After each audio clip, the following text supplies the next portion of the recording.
Bienvenidos a Bonita Radio. Esto no es un cuento, esta es la verdad. En breves segundos la periodista Carmen Enita Acevedo estará con ustedes. Bonita Radio está disponible en Facebook, Instagram, X, Spotify, YouTube, iVoox y iTunes. Agradecemos a nuestros auspiciadores. Vega Coho, de tu lado siempre. Nuestras transmisiones son viables también gracias al apoyo de ustedes. Pueden enviar sus donativos accediendo a bonitaradio.net. Allí podrán realizar su aportación a través de PayPal o tarjetas de crédito. También pueden acceder a ATH Móvil Negocios y realizar un donativo a Bonita Radio o a Periodismo 21. O pueden enviar un cheque o giro postal a PMB número 284, P.O. Box 194000, San Juan, Puerto Rico 00919-4000. Bonita Radio. Esto no es un cuento, esta es la verdad.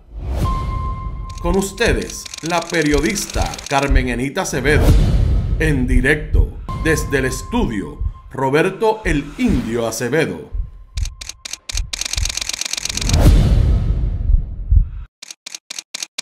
Buenos días, Puerto Rico y el mundo. Soy Carmen Enita Acevedo y estamos en Bonita Radio a las 8:04 de la mañana de hoy, miércoles 27 de agosto del 2025, a ley de nada para irse el 8º mes del año.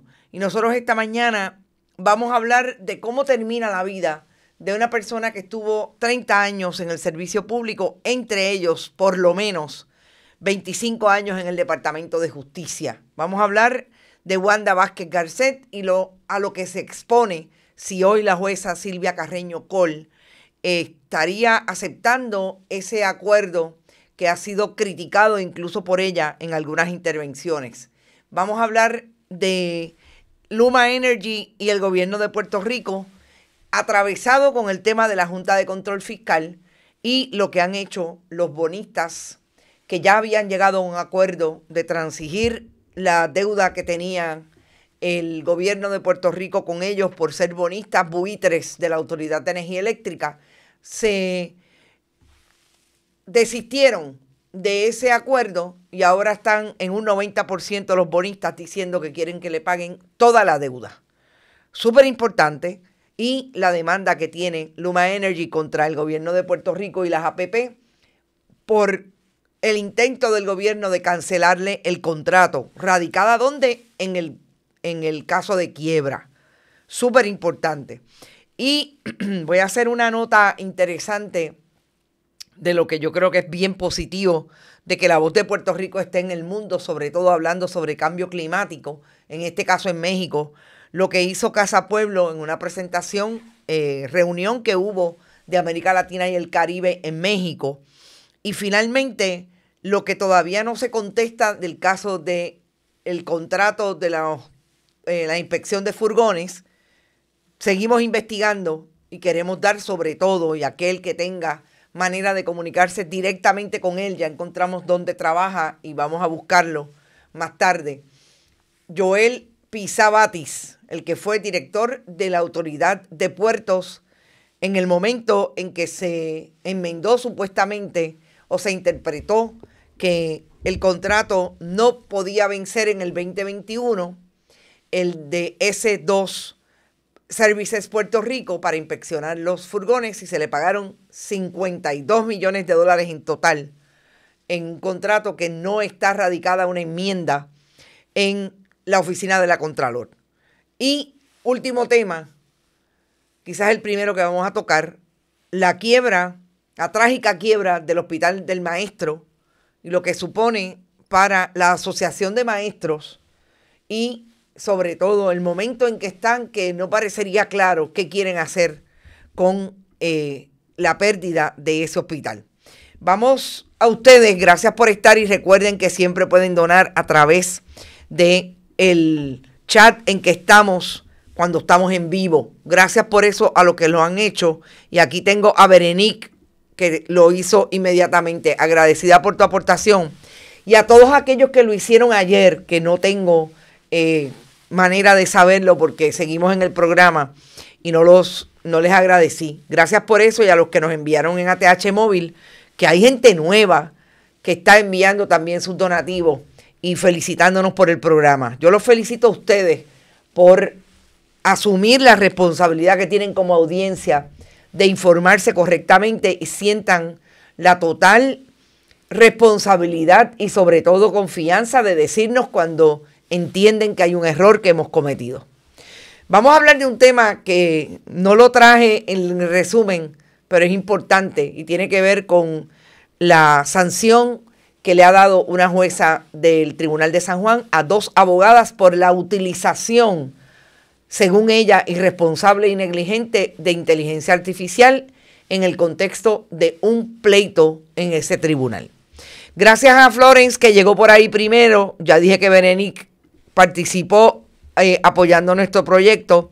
Está Heidi Ramírez, Domingo Delgado, siempre Galdo Núñez, Vivian López, Nelson Guzmán, Irving Maldonado, Hilda Rodríguez, Ivette Grajales, Aixes Camilo, Luis Daniel, La Vitata, Migdalia Burgos, Irisita Delgado, Rosángela, Nereida, Efraín Borrero, Erika Alfonso, Meribé Martínez, Gavinario, OICG, Elizabeth Torres Ramírez, Sandra Infanzón, Vivian López, Ivette Cardalda. Por ahí está Gloria Ramos, está Ilke Hernández, Ariel Cartagena, José Chacatauns, Olvil Velázquez, Alberto Ramos. Gracias a Tragic Fantasma, que no sé quién es, Tito Mood, Víctor López Matos, Norberto Cancel, Rosa González, Edwin Rivera. Todo el mundo por ahí, Evelyn Aquino. Gracias gente, un montón por estar. Bueno, vamos a una primera información. Y vuelvo y les repito, el asunto del caso del tribunal, de hecho, déjenme ver si tengo los documentos aquí, si los tengo. Es importantísimo. Oiga, lo del Hospital del Maestro, primero que me llama la atención, que no he escuchado nada, ni he visto nada del secretario del Departamento de Salud, tan vocal que es para defenderse de los contratos que da sin subasta. El secretario Víctor Ramos. El Hospital del Maestro lleva un tiempo con crisis económica. Nosotros tenemos información que el Hospital del Maestro, la Asociación de Maestros, que es la dueña del Hospital del Maestro, tiene una deuda con su acreedor más complicado, la deuda del Banco Popular, a quien le debe la hipoteca que tiene el Hospital del Maestro, la propiedad. Es tan crítico que el Hospital del Maestro estuvo 4 años o ha estado 4 años sin pagar hipoteca. Es decir, la crisis viene hace rato. Pero lo más interesante de esto es que yo sé, porque tengo información, de que el Hospital del Maestro tiene por lo menos 3 propuestas de inversionistas para hacerse cargo del hospital o de esa propiedad. Que no se puede cambiar la función de hospital, sobre todo porque el Hospital del Maestro y la Asociación de Maestros tienen un compromiso de FEMA, una propuesta aprobada por FEMA de 160 millones en el contexto de lo que pasó en el hospital en el huracán María. Quiere decir que si cambia la función de hospital, pierden ese dinero. Y son 160 millones para rehabilitar el área. Las propuestas tienen obviamente que cumplir con esa disposición, a menos que el inversionista que venga no tenga ningún problema de perder 160 millones para rehabilitar la propiedad. A mí lo que no me cuadra es porque la Asociación de Maestros ha sido lenta contestándole tanto a FEMA como a los que quieren proponer inversión y quedarse con ese hospital si tienen un problema craso económico.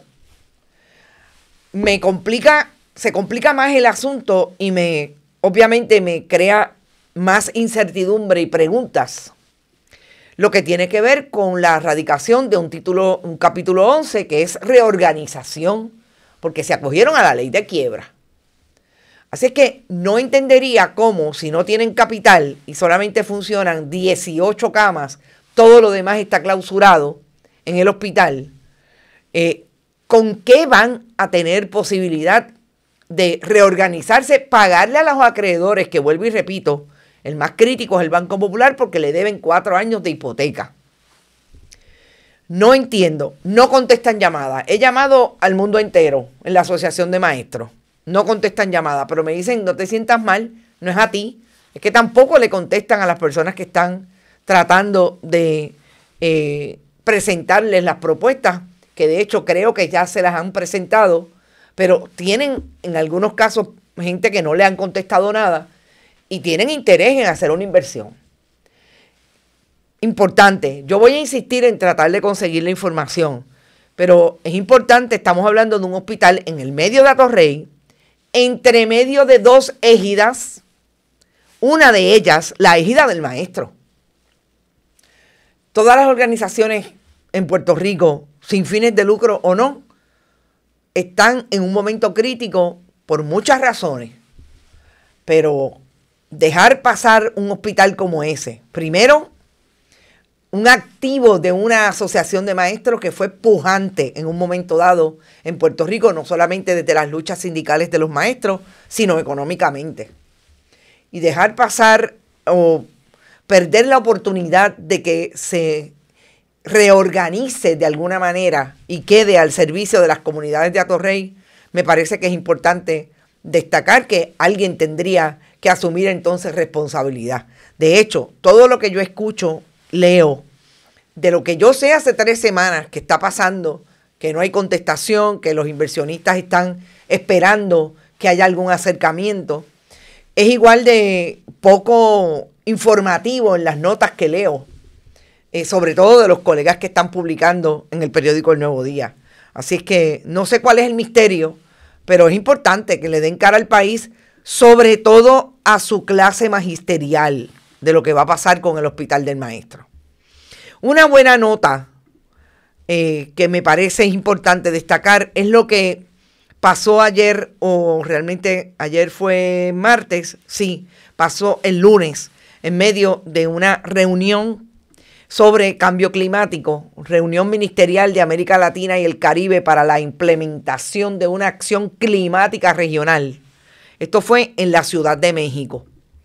Y lo que fue la participación de Arturo Mazoldellá, que como sabemos es uno de los dirigentes de Casa Pueblo, los que mantienen un proyecto de soberanía energética en Adjuntas, fue que en medio de la actividad él llevó una bandera de Puerto Rico, estaba en el orden de una fila bastante atrás de donde estaba hablando o de donde estaba sentada en el podio, en la tarima principal, la presidenta de México, quien dio un discurso alrededor de bienvenida de esa reunión.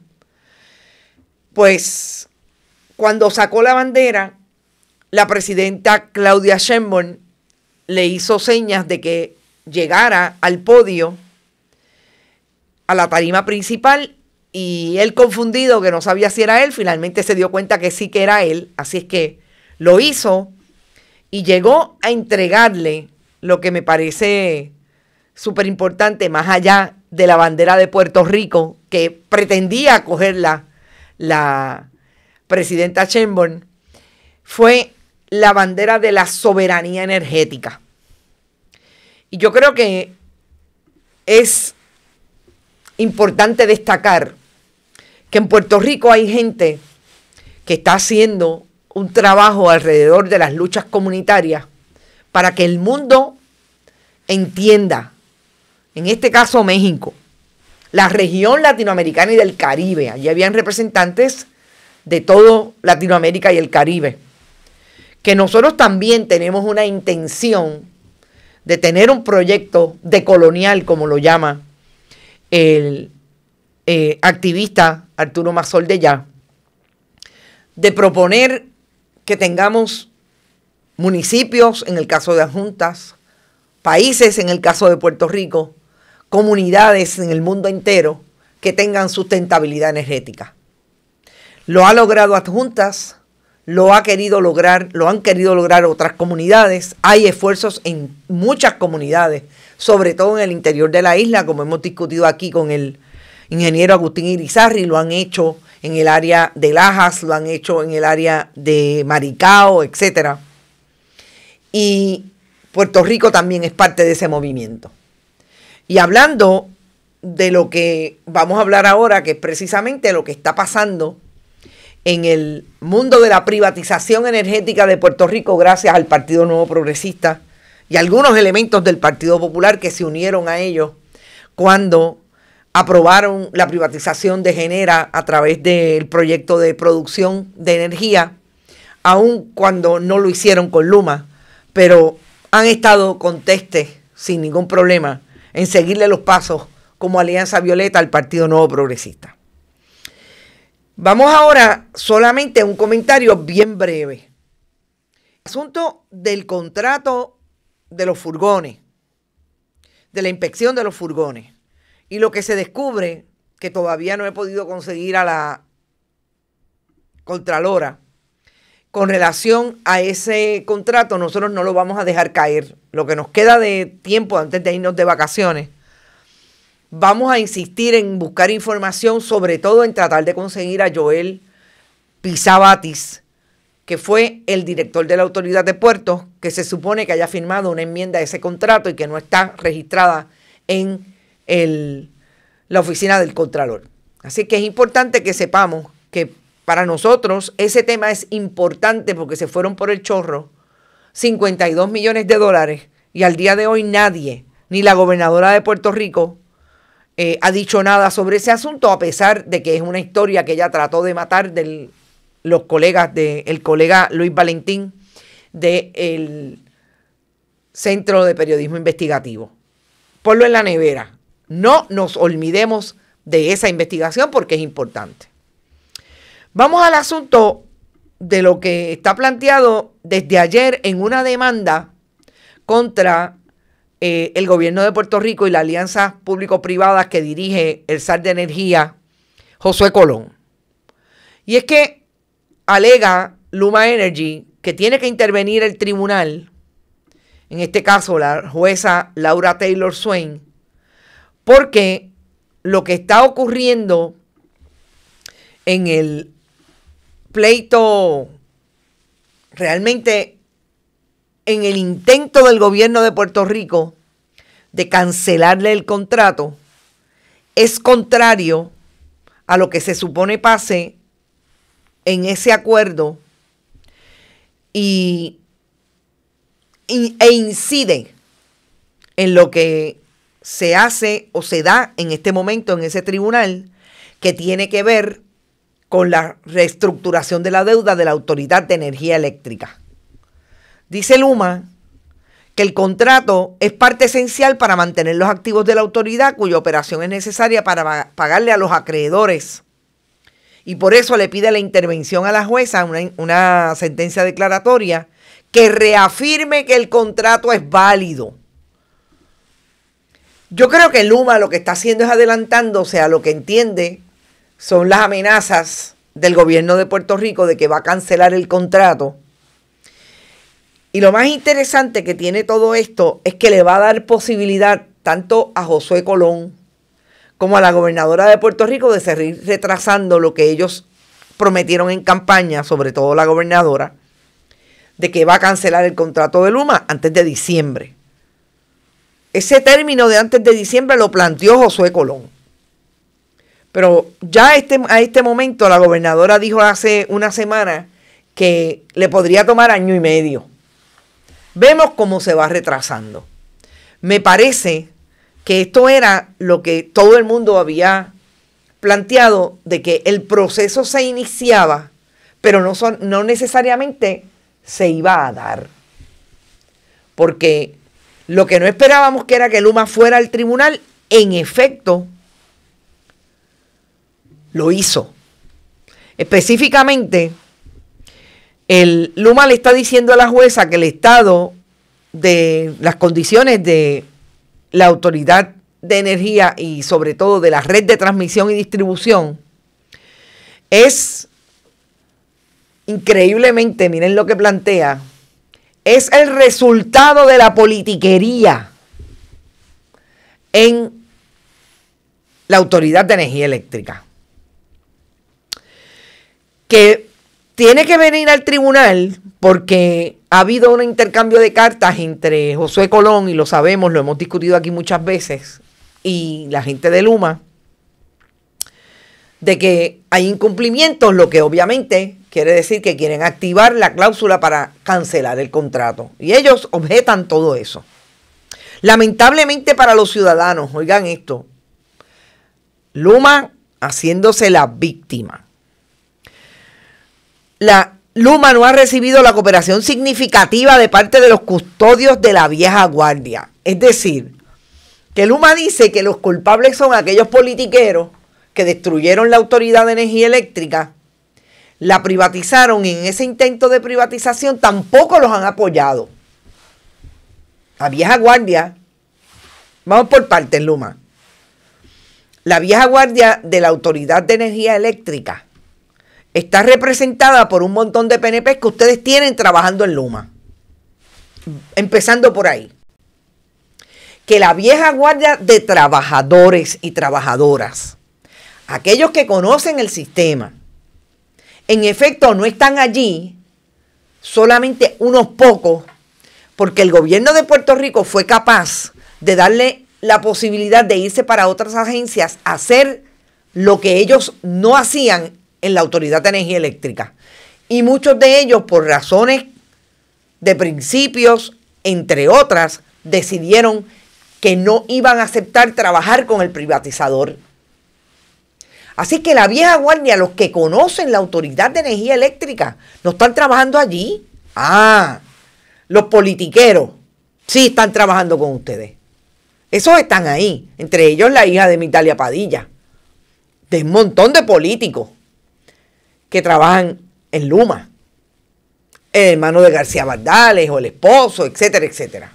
Sí, pero qué interesante que la argumentación sea, no, el problema es que estos no quieren cooperar con nosotros. No, el problema siempre ha sido que ustedes no tienen el personal adecuado para atender ese sistema que en efecto todo el mundo sabe que está crítico. Y encima de que está crítico, ustedes no saben qué nos ha pasado. Bueno, por lo menos 9 aumentos gracias a Edison Avilés de Liz y su recua de comisionado, por lo menos. Y además de eso, apagones todos los días en muchas partes del país. Y aprovecho para siempre darle mi abrazo solidario a aquellos que se solidarizan con el periodismo independiente desde la montaña, porque ustedes también están aquí. Mucha gente que en la retransmisión que tenemos de la red de emisoras en esa área, red informativa, siempre nos repiten. Así es que, no sé, me parece que aquí como que los argumentos son interesantes, claro.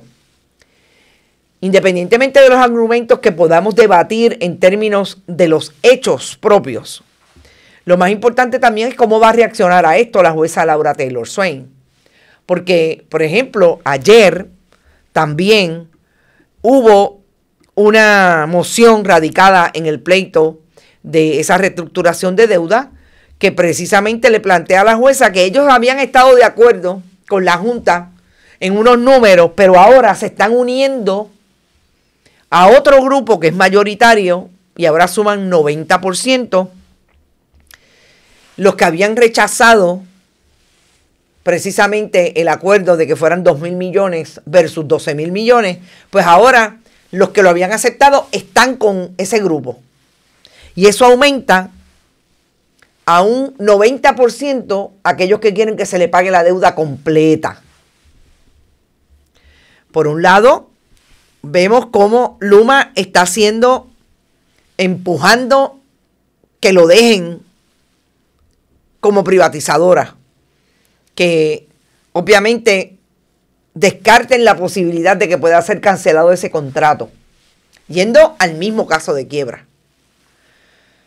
Y finalmente tenemos a unos buitres envalentonados porque aparentemente el esfuerzo que ha hecho el presidente Trump para que finalmente no haya una junta constituida, sustituir a por lo menos 5 de aquellos que eran parte de la junta y que fueron despedidos por él, pues ¿qué hacen los bonitas? Entienden que están en un buen momento para obtener una buena negociación con esos otros que son más buitres que ellos, pero igualmente son buitres, para con un solo miembro de junta, John Nixon,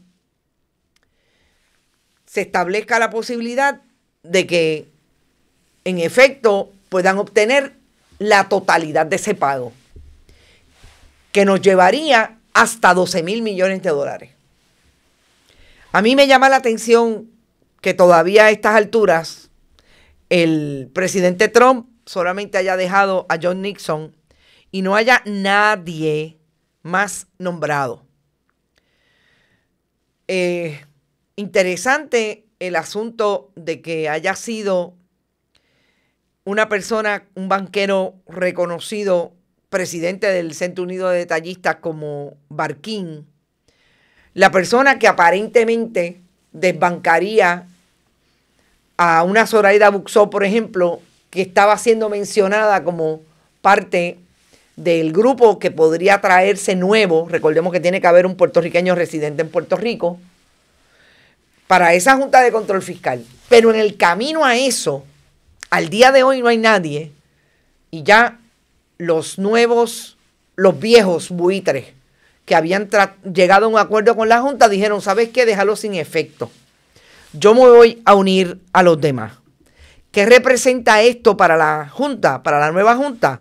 Lo que siempre hemos discutido y han discutido los expertos en esa materia, que lo más crítico a esto es que los bonistas se tranquen a la banda en relación a ese pago total, entre otros Golden Tree Management, Syncora, National Public Finance Guarantee, Assure Guarantee. Y a esto se le unan ahora BlackRock Financial y Newben Asset, y realmente logren que una nueva junta de las políticas de Trump traiga esa idea, y si se trae esa idea, aprueben llegar hasta allá, lo que significaría que el aumento al kilovatio va a llegar a 8 dólares. Y me voy a corregir si son 8 dólares u 8 centavos, lo que pondría definitivamente en precario no solamente el servicio de energía eléctrica a los puertorriqueños, a los residentes, a las personas que residen y tienen una cuenta residencial. Imagínense lo que eso supondría para los comercios en Puerto Rico. Esa es definitivamente la mala noticia, bien mala noticia, de que esto pueda llegar a ese nivel. Y estoy tratando de buscar hasta cuánto sería, 8 centavos, perdón, dije 8 dólares. No, 8 dólares nos mataría, pero de una manera brutal. 8 centavos. Que es que los números a veces son tan grandes que una dice, caramba, no puede ser 8 centavos, pero sí, son 8 centavos. Eso significa que el riesgo está latente y que cada vez que hay una conversación y hay una decisión como esta, en el caso de buitres que pretenden que se les pague toda la deuda, es todavía más crítico. Y ustedes han escuchado al zar de energía, a la gobernadora, a Tomás Rivera Chats, a Carlos Johnny Méndez decir algo sobre esto. No hay. Que lo que supondría un aumento de 8 centavos para pagarle a los bonistas sería 50 años, 5 generaciones mínimo de arrestar, de secuestrar al país para los intereses de los buitres. Sí, aquí estamos hoy. Y lo más importante para mí es que la gobernadora de Puerto Rico, esta fue su promesa de campaña. Y cuando cambia el panorama a este nivel, Lo menos que uno esperaría es que la gobernadora tenga alguna intervención diciendo, esto lo vamos a combatir de esta manera. Nada. Como dice Alberto, la deuda impagable. Rita dice, ha dicho Colbert que los miembros del comité están buscando candidato para Luma. Pregunto, ¿cómo pueden hacer eso? ¿Esperando propina? Yo no quisiera ni comentar lo que dice Jorge Colbert, si estás hablando de Jorge Colbert. Mientras los contratos fluyen, la Junta mantiene ceguera total. Dice mi amiga Gladys Estel Cuevas, que ayer le dije que estaba perdida. Gracias, Gladys, hace rato que no te veía. Ariel, no te retractes, le debemos al dueño al dueño del mundo BlackRock. Dice Ariel Cartagena, se parece al Pascual del Banco Popular. Advertidos estábamos. Sí, advertidos estábamos. Así es. Tarde pero segura, María Pérez, nunca es tarde si la dicha es bonita radio. Bueno, vamos a hablar a lo que se expone hoy la historia de Puerto Rico, pero sobre todo la historia del Partido Nuevo Progresista como gobierno. Cuando una ex secretaria del Departamento de Justicia, que inició su carrera como abogada del Departamento de Justicia, para convertirse en fiscal más tarde, directora de la División de Delitos Sexuales del Departamento de Justicia. Cuando fue, después de eso, iniciado el Partido Nuevo Progresista en el poder, Wanda Vázquez Garcet se convirtió en fiscal de distrito y fue nombrada a Bayamón. Más tarde, en el servicio público, fuera del Departamento de Justicia, fue nombrada procuradora de las mujeres por Luis Fortuño. Y llegado el momento de la administración Ricardo Rosselló Nevares, Wanda Vázquez Garcet se convirtió en la secretaria del Departamento de Justicia de Puerto Rico. Hoy, la jueza Silvia Carreño Coll podría podría aceptar el acuerdo de alegación a que llegó Wanda Vázquez con el gobierno de Estados Unidos, representado por Stephen Muldrow, Nicholas Cannon, el fiscal de distrito de Estados Unidos en Puerto Rico en el caso de Muldrow, un fiscal de la División de Integridad Pública, extinta División de Integridad Pública bajo la administración Biden y otras administraciones republicanas, pero que desmembró y desarticuló el trumpismo a su llegada en el 2025. Lo importante de esta cita de Wanda Vázquez es que después de haber pasado incluso por una acusación relacionada a su intervención como secretaria de Justicia, cuando supuestamente ella intervino con un agente en medio de una investigación de escalamiento del apartamento de su hija, Wanda Vázquez Garcet pase de haber superado aquella acusación a nivel estatal a ser convicta de un delito menos grave en el contexto de haber aceptado correr y retar en el 2020 a Pedro Pierluisi como candidato a la gobernación para el 2020.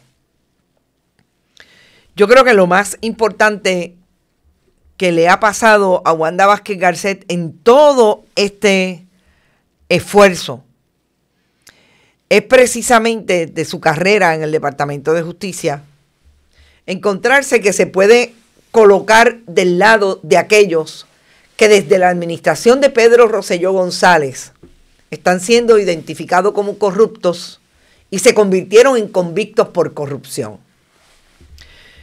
Los más cerca que estuvo la corrupción del Partido Nuevo Progresista en la época de Pedro Rosselló González fue precisamente cuando se investigó todo lo relacionado a la contratación de Superacueducto del Norte, en aquel momento llamado Supertubo, Superacueducto, y un subsecretario de la Gobernación fue convicto precisamente por ese asunto.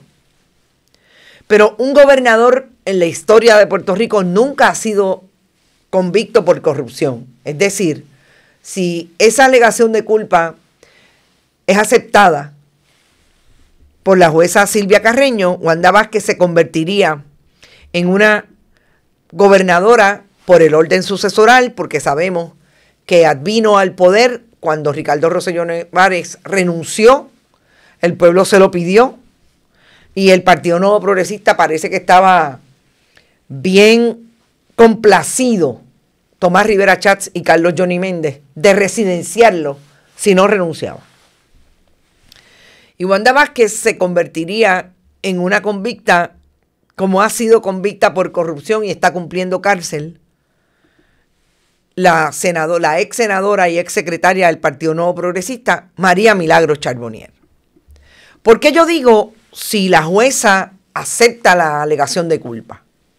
Porque en una vista donde va a pasarse el acuerdo a que ha llegado un acusado con la fiscalía, la defensa de ese acusado con la fiscalía, los jueces tienen que hacer unas preguntas de rigor que son obligatorias para asegurarse de que ese acuerdo está legalmente constituido y la persona que va a asumir la culpa está bien clara de lo que está firmando, de que está haciendo una alegación consentida, libre de presión, etcétera, etcétera. Eso es un esfuerzo que hacen todos los jueces en el momento en que van a aceptar o no una alegación de culpabilidad de un acusado. Tiene que leerle todo lo que significa que vaya a hacer una admisión de culpa versus lo que pudo haber hecho en un procedimiento ante un jurado. Así que la jueza tiene sí una discreción. Claro, es difícil usted decir yo no voy a aceptar la alegación cuando tiene a dos partes que se pusieron de acuerdo. Y ahí entrará la fiscalía a decir, nosotros teníamos esta prueba y esta prueba. Si hubiéramos visto el caso, entendemos que esta prueba era lo suficiente para que el jurado tomara la determinación de culpabilidad. Y así las cosas, todo el mundo expone y la jueza aquilata y asume como juzgadora de este caso, de ese asunto que está mirando desde el punto de vista del derecho, lo que le dicen el reglamento para determinar acepto, no acepto. ¿Que es difícil? Sí, yo creo que es difícil decir que, bueno, no lo voy a aceptar. Tendría que justificar. Si Wanda Vázquez, en efecto, hoy se le acepta esa alegación, se va a convertir en la primera gobernadora convicta de un delito. Yo creo que eso para el Partido Nuevo Progresista es importante, porque, como dije, lo más cercano que se ha estado es con un subsecretario de la Gobernación allí en la Fortaleza, pero definitivamente los más críticos desde el punto de vista de son sobre 55 convictos por corrupción que tiene el Partido Nuevo Progresista en los últimos 30 años, entre legisladores, jefes de agencia, pero los más difíciles para esa historia del Partido Nuevo Progresista son los ex secretarios del Departamento de Educación, Víctor Fajardo y Julia Keller. Así es que Wanda Vázquez Garcet se colocaría en esa historia. Después de tener una carrera buscando que se procure justicia a favor del pueblo de Puerto Rico, porque era la representante del pueblo de Puerto Rico hasta llegar a ser la funcionaria de más alto rango en el Departamento de Justicia. Nosotros, como yo coloqué en una breve nota a través de los muros de Twitter y de todas nuestras plataformas, nadie sabe lo que va a hacer la jueza.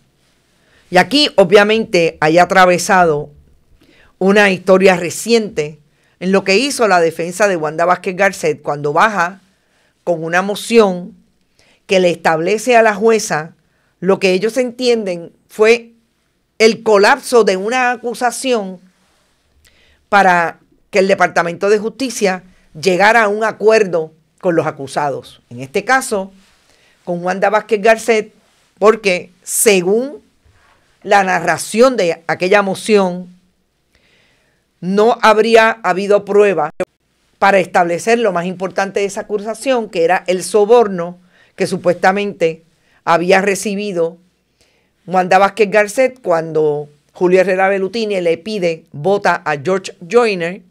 Ella lo vota y a base de eso era que le iban a dar la posibilidad de tener una encuesta para medir las posibilidades que ella tenía para ser o no la candidata del PNP a la gobernación. Cuando hay esa narración y se asume desde el punto de vista de la defensa el colapso de esa investigación, la Fiscalía contesta. Y la Fiscalía contesta que eso no es cierto, que ellos están listos para ver el caso, pero importante. Pero que en este momento el interés de la justicia y las prioridades del Departamento de Justicia no están en seguir un caso como este.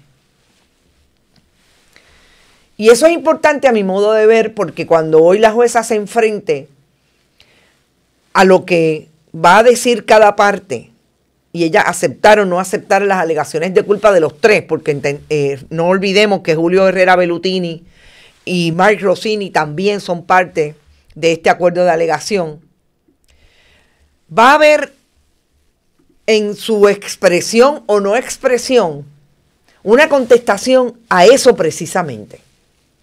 Porque Silvia Carreño ya adelantó en algún momento, entre las mociones que se le radicaron, etcétera, lo inconforme que estaba o lo sorprendida que estaba que un caso importante como este, de infracciones en medio de una campaña electoral, lo que significaba eso para la democracia, y no estaba tan contenta de que habrían llegado a ese acuerdo menos grave, y un menos grave que para Wanda Vázquez Garcet supone que es solamente haber tenido ante sí una oferta de contribución de una persona que él no podía hacerle esa contribución porque es un extranjero y no podía donarle, y esa oferta ella la habría aceptado, pero no estamos hablando de que la aceptó, es solamente una alegación menos grave de que esa oferta estuvo ahí y ella la pudo haber aceptado.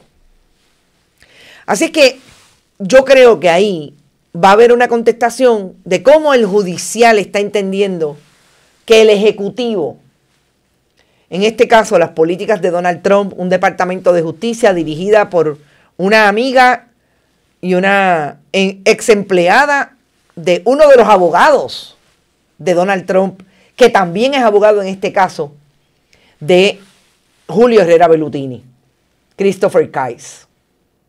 Todo eso está planteado en esa vista de hoy. Que hayan expresiones, no lo sabemos, no creo, pero definitivamente el haber dicho el Departamento de Justicia que es el interés de la justicia y de finiquitar un caso, el ahorro, y sobre todo que eso no es prioridad en este momento, y la alegación se hace en un momento en que las prioridades del Departamento de Justicia cambiaron, es importante. Y sobre todo es importante que ustedes lo vean, porque precisamente incide en cuando usted va a ir a votar, por quién usted vota, por el que no le importa la corrupción pública. Síganse llenando los bolsillos de dinero público y de inversionismo político y sobornos, etcétera, versus el que plantea, no en la campaña, porque esto es importante, no es en la campaña, es que usted lo vea. Es que usted vea que cuando se constituyen en gobierno, en el Departamento de Justicia van tras los corruptos. No es que lo prometan y después no lo hagan, tipo Luma Energy y vas para afuera. Todo eso está planteado allí. Yo no creo que en este momento Wanda Vázquez tenga una amistad con el Departamento de Justicia republicano, ella alega ser republicana, como tuvo con la republicana Rosemilia Rodríguez. No lo creo. Yo creo que ahí hay molestia de parte y parte, sobre todo de lo que para la fiscalía es que le digan que su acusación colapsó. Y que siempre, como siempre digo, nunca lo sabremos a menos que no se vea el juicio, porque esa prueba va a quedar confidencial y nunca vamos a tener acceso a menos que no consigamos gente que sea tan dadivosa desde el punto de vista de que saben que la investigación periodística le interesaría ver ese descubrimiento de prueba, pero son miles y miles de documentos. Así que nosotros hoy vamos a estar pendientes a ver qué ocurre, no podemos estar en la vista. Es a las 2:30, a esa hora tenemos una entrevista para dejar grabada precisamente. Vamos a estar pendientes a lo que ocurre, a lo que pasa en sala, porque estoy segura que los colegas van a narrar lo que ocurre en sala, cómo se da ese acercamiento entre Fiscalía, Defensa y el tribunal, que es quien finalmente decide acepto o no acepto la alegación de culpa.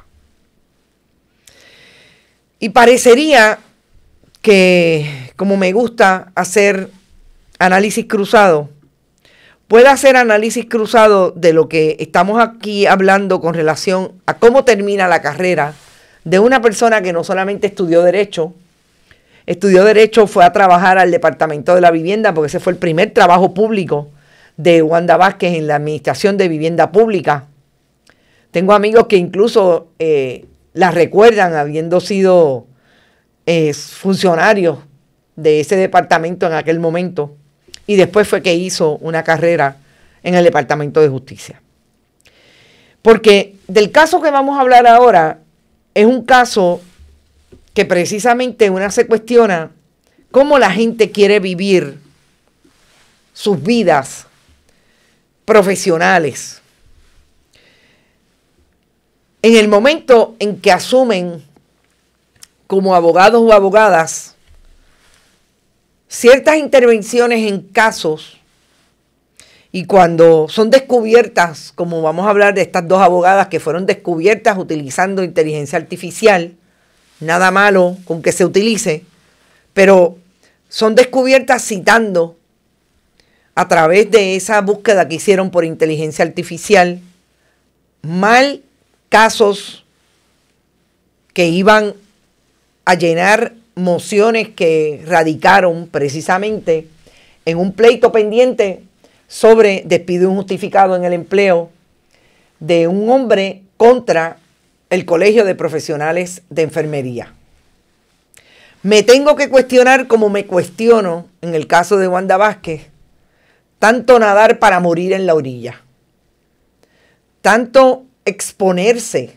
En el caso de Wanda Vázquez diferente, porque del área del derecho penal pasa a ser una política, a pesar de que dijo siempre que no era política y no iba a aspirar a la gobernación, pasa a ser una política que el esfuerzo político partidista la tiene donde la tiene hoy.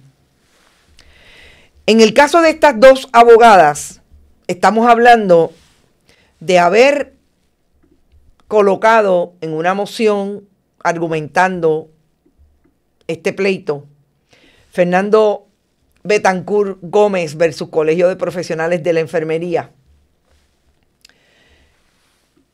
haber utilizado una herramienta de búsqueda como la inteligencia artificial para finalmente citar casos que no están vigentes, pero además de citarlos, no existir en la jurisprudencia. Hay 6 citas de esta naturaleza, 2 de ellas solamente existen, pero estaban mal traídas porque no planteaban desde el punto de vista de la argumentación lo que estaban planteando las abogadas que querían decir esos casos. Para mí, lo importante de esta moción es precisamente cómo estas dos abogadas son referidas al Tribunal Supremo, porque no solamente cometieron la conducta que el tribunal les pasa juicio sobre ellas, cuando el abogado de defensa de uno de los demandantes establece que esto se dio y las abogadas argumentaron que ellas habían corregido, que fue un error de la búsqueda, e insisten en que el tribunal tenía que tomar también conocimiento de que ellas le habían dejado pasar a ese abogado que les está imputando los errores, pero más allá de los errores, deshonestidad a la hora de litigar un caso. Le imputaban a ese que las acusó que no había sido como él en el ejercicio de notificarle al tribunal lo que había ocurrido supuestamente en esas mociones donde él también se había equivocado. Y ahí es que yo quiero profundizar en este caso. Primero, esto salió ayer por la tarde-noche en un medio de comunicación y no quisieron identificar a las abogadas. Yo tengo una diferencia con relación a eso. Si nosotros aquí hablamos de cualquiera que está en un INRE, porque es una figura pública, como María Milagros Charbonnier, que le trajeron un INRE en los años, a principios de los años 2000, y hablamos con nombre y apellido porque lo son. ¿Por qué obviar que las licenciadas María B. Irizarry Centeno y Anisa Michelle Bonilla Irizarry son las que se le está imputando conducta antiética y que el tribunal las está refiriendo al Tribunal Supremo para que se dirima si en efecto cometieron conducta antiética según los cánones de ética? Porque recordemos que es el Tribunal Supremo el que tiene que ver con toda la disciplina en cuanto a las violaciones a los cánones de ética de la profesión legal. Me parece que no se puede ser justo dejando fuera los nombres de estas dos abogadas. ¿Qué dice el tribunal? Y voy también a decir que la jueza que tomó esta determinación, referirlas al Tribunal Supremo e imponerle una sanción de $1,000 entre ambas por el asunto aquí planteado, es Larisa Ortiz Modesti del Tribunal Superior de San Juan. La jueza dice: no se trata de un incumplimiento ordinario con las órdenes del tribunal o una mera inobservancia de las normas procesales.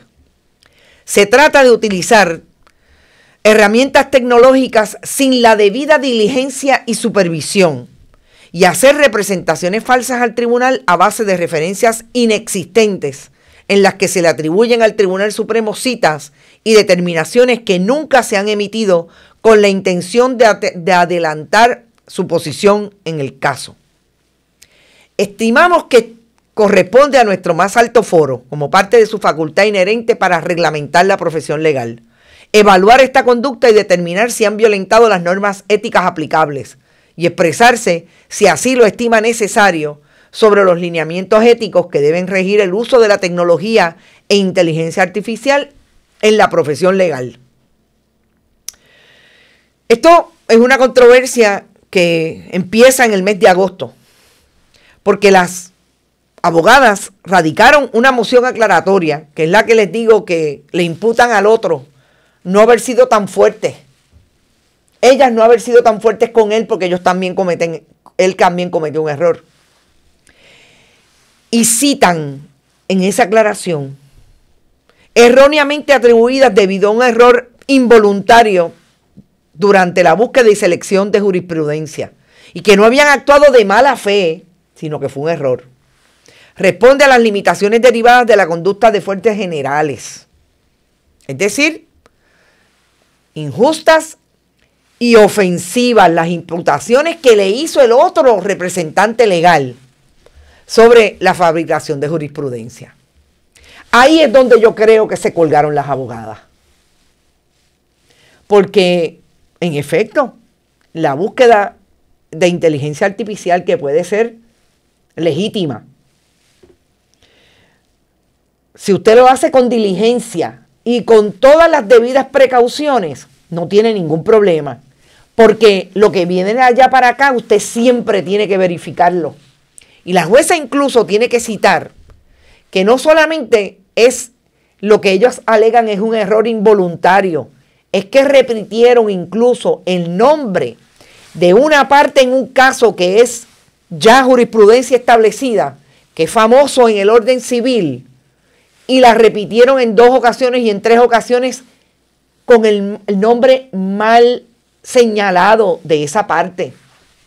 Y que es parte de lo que ocurre cuando usted busca y no corrobora.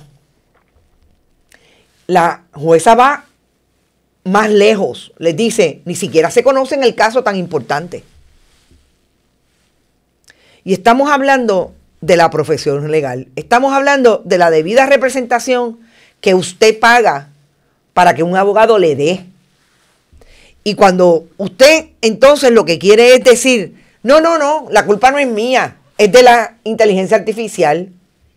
Fue un error involuntario, no. Si usted lo deja así y le dice al compañero, mire, gracias, disculpe, esto no fue lo que quisimos y se lo plantea hacia el tribunal, yo no tengo la menor duda de que el tribunal quizás le hubiera impuesto la sanción, pero hubiera dicho, aquí quedó. Pero no, es insistir, yo no soy la culpable, yo no soy el responsable. Y ¿saben una cosa? Esto me acordó mucho, precisamente lo que hace mucha gente que se declara culpable. Que después que se declaran culpables, dicen, no, si eso fue un error mío, eso fue un error involuntario. Yo no quise aceptarle los $300,000. No, eso fue que yo estaba ese día mal. Exacto, dice JR. Suena, yo te dejo pasar esta, tú me dejas pasar la otra. No. ¿Y ustedes saben por qué? Porque el que no tiene consecuencias termina de ser abogado toda su vida. El próximo pinche que se va a buscar es una acusación por corrupción.